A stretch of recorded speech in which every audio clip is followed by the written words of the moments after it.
အားလုံးပဲမင်္ဂလာပါဒီနေ့ကျွန်တော်ကို UAB ဘဏ်ကပို့လာပေးတဲ့ gift voucher လေးကို unboxing လုပ်ပေးမှာပဲဖြစ်ပါတယ်ခင်ဗျာ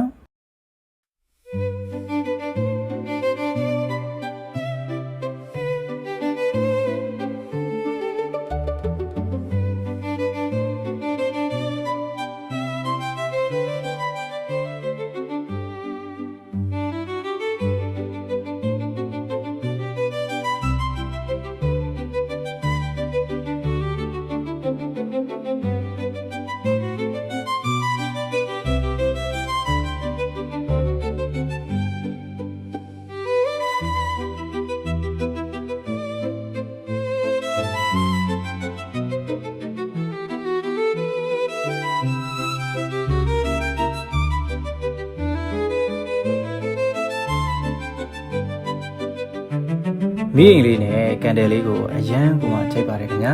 အခုလိုလက်ဆောင်တွေပို့ပေးတဲ့ UAB ဘဏ်ကိုလည်းကျေးဇူးအများကြီးတင်ပါတယ်နောက်ဗီဒီယိုလေးမှာပြန်တွေ့ကြမယ်တတား